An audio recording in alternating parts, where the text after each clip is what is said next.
What's up, gamers? It's Steph from Sublevel of the Boards, and welcome back to more of my Top 100. We are almost at the end, going into 20 to 11 today, so let's get started. At number 20, I have Tag City, which is a Roland Wright game all about graffiti. It's really cute that you are rolling dice to kind of decide what patterns you'll be able to put onto your player board. And you have to basically just fill in rows and columns and different colored blocks to score more points. It's kind of a little bit of a race to get those before other players so that you get more points than them, and the game does end when a certain number of things are filled in. So you do want to be the one that gets more points rather than the smaller amount, so that way you can not only rush the end of the game but also have more points than everybody else. But it's a great roll and write if you're into roll and writes, and it does its theme pretty well as well. At number 19, I have Spacebase, which I do have in the bigger box that had the all the different colored dice, which that's basically why I needed to get this. But Spacebase is very similar to Maki Koro, which I had played before this, and I didn't enjoy very much. But then I played this, and I thought it was a world of difference in how much better I liked it. But you're rolling dice, and when you roll your dice, you can activate certain things on your board, but also your neighbors can activate certain things on their own board based on your roll. And obviously you have no control over that roll, but you do want to make sure that you have things in a ton of different slots so that no matter what your neighbors roll, you're able to activate things on their turn as well. And you're just trying to gather money to buy new cards, to hopefully replace your old cards, to you move them up to have those actions that are available on other people's turns. And then you also want to make sure that you have different cards or abilities or anything like that that help you score points, so that way as you are moving things around and as you are activating things on both your turn and other players' turns, you are able to score those points because the game will end when someone hits 40. And you just want to be the one that has the most points. I really prefer this game at 2 or 3 players, just because with more players, again, you only activate things on your own turn or on your 2 neighbors' turns. So with more players, then you don't do something every single turn. So I do like it at 2 and 3 because I like to do something on everybody's turn, or at least have the possibility to do something on everybody's turn. At number 18, I have Red Dragon Inn, which I didn't pull out just because that box is gigantic, because I have tons of allies, all of the base games, tons and tons of stuff for that game. I have about 1 billion coins, all different, the gems that you track everything with, but that game is a monster of a game if you have as much stuff for it as I do. But that game is all about drinking and fighting and being an adventurer. So you're at the Red Dragon Inn and you are playing cards to get other people to drink more than you, and you're also playing cards to kind of punch them, beat them up a little bit to prove that you're like the best fighter, and you're also trying to gamble a little bit or get the players to spend all of their money, because basically you are kicked out of the game if you lose all your money, if you pass out from being too drunk, or if you kind of just get beat up too much. You have to go rest if any of those 3 things happen. So you don't want any of those to happen. You want to be the last player standing. It's a really fun game. Again, it's one that really gets thematic. I've seen people play it like as a real drinking game, and I've seen people just play it casually. It is a lot of fun, and it's really fun to play different cards. You can affect things on other people's turns. You can, if you get hit or you have to take a drink, you can play cards that make you, share with other people that they also are going to get hurt or have to drink. So it's a ton of balance. There's, again, tons and tons of different characters. So, like, if you don't like one, there's bound to be another one. Like, they all have different specialties. Some of them are really good at gambling and cheating. Some of them are really strong. Some of them can hold their alcohol really well, so they, like, don't really get as drunk. But it's a really fun game that just is really silly. The art is beautiful. It's got so much for it that there's so much variability. At number 17, I have Roland Wright, which is another roll and write game, and it's all about designing a board game. So you're filling in your little board game bit box with different colored bits that you're trying to create certain patterns with, and as you create those patterns, you will gain either abilities or just straight points for the end of the game. And you can also always erase bits to do certain actions, which is either gain more cards or gain more cards that might be worth points, or cards that might let you draw extra bits in your box. and you're just kind of balancing putting bits in your box and taking them out in order to do certain actions that will help you along the path to success. And the game doesn't end until somebody has like only a few empty bits left in their box. So it again is also that balance of making sure that you're not emptying out your box if somebody else is filling it and has more points than you. You want to make sure that you're kind of keeping up with them. But I think that it's a really cute theme. It's very meta, but it does it well. I think it's very colorful and it's a lot of fun.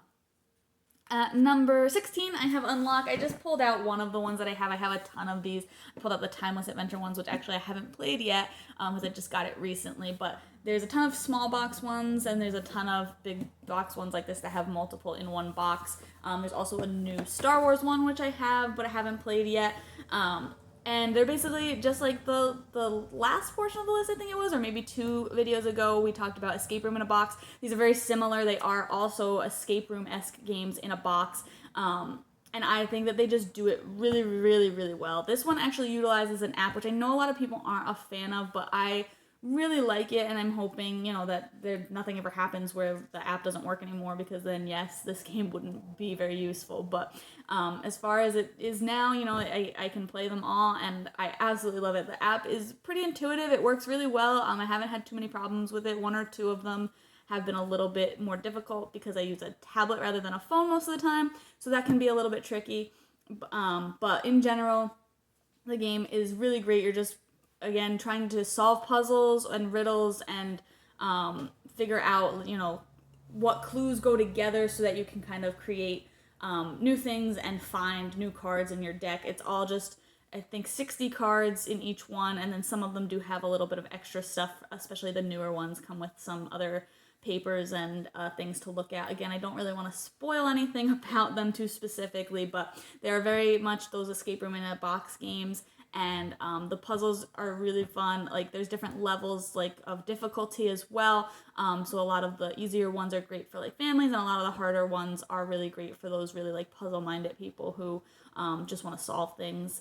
Yeah, if you can't go to an escape room, that one is an excellent choice. That's probably my favorite escape room in a box type games. At number 15, I have Everdell, which is just one of the cutest games ever. There's so many little creatures that you can be, especially if you have all the expansions, which I do. There's foxes and frogs and bunnies and tons of little creatures. But it's a worker placement game as well as a tableau builder where you're just placing your workers out to gather resources and as well as just collect cards that you are hopefully spending your resources on to play out into your tableau.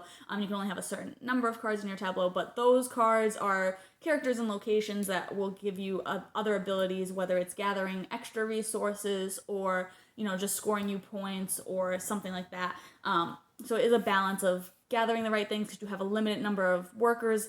You get more as the time goes on, but you also, this is unique in the fact that you don't kind of go into the next section, which is a season in this game, all at once. It's not just okay, it's been 3 turns, we're moving on to the next round now. You actually can, as soon as you pass, you move on to the next season, which will gain you more workers.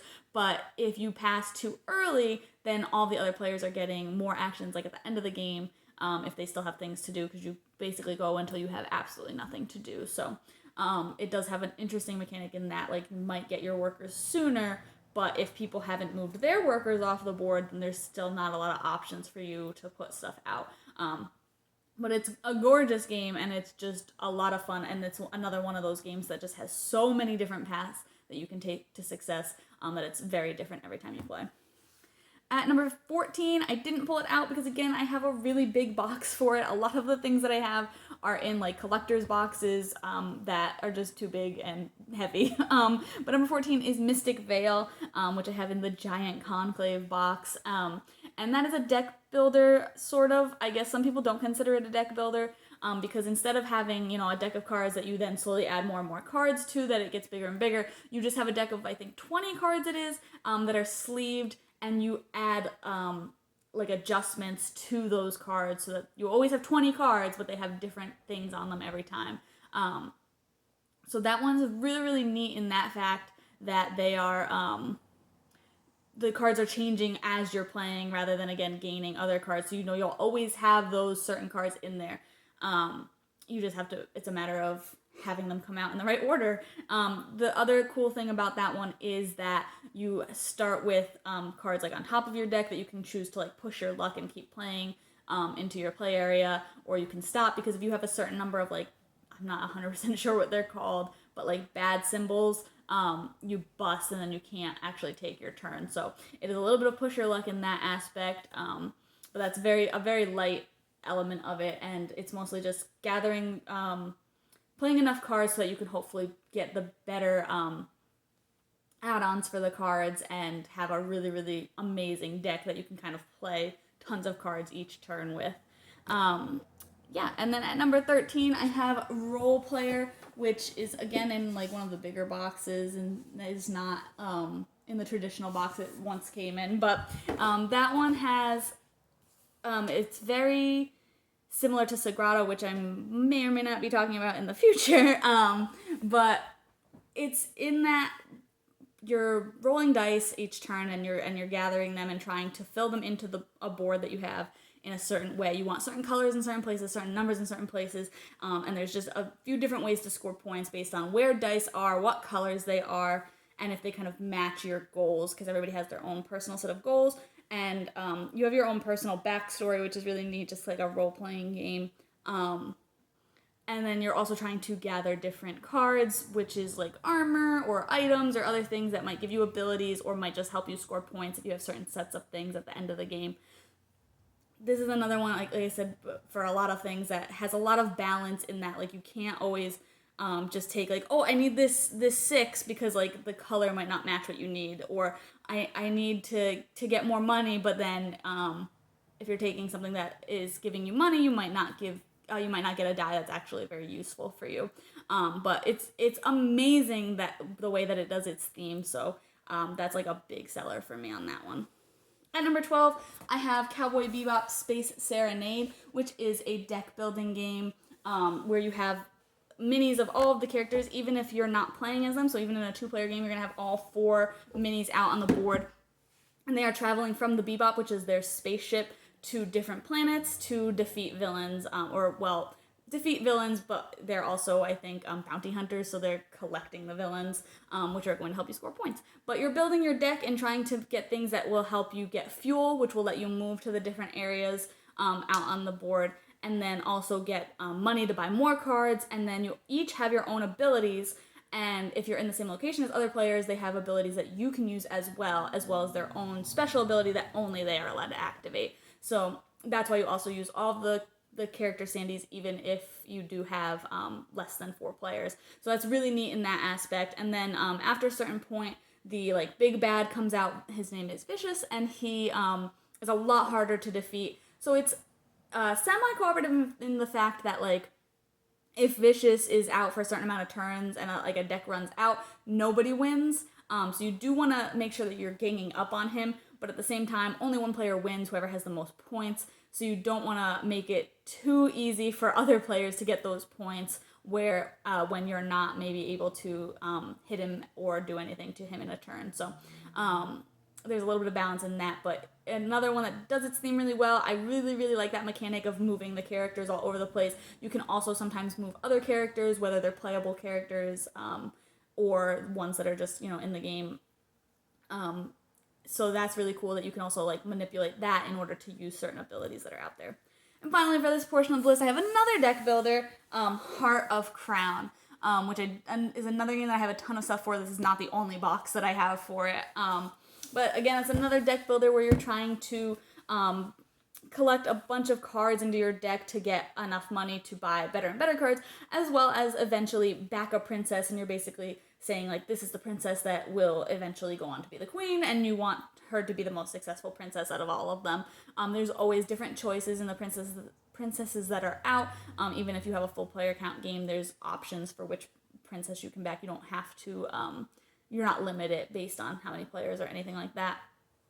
But you're trying to make sure that you back a princess, and she will give you a special ability of some kind that will hopefully help you to get succession points and things like that to help her ultimately win the game. But It's a really neat deck builder in a couple of ways. One is that you have to play cards in a certain order, so to speak. So some of the cards have arrows on them that let you continue playing cards, but if you hit one that doesn't have an arrow, you cannot keep playing cards into your play area. So you want to make sure that you're not buying too many of those dead end cards, because then you're going to just be out of luck and not be able to play anymore for that turn.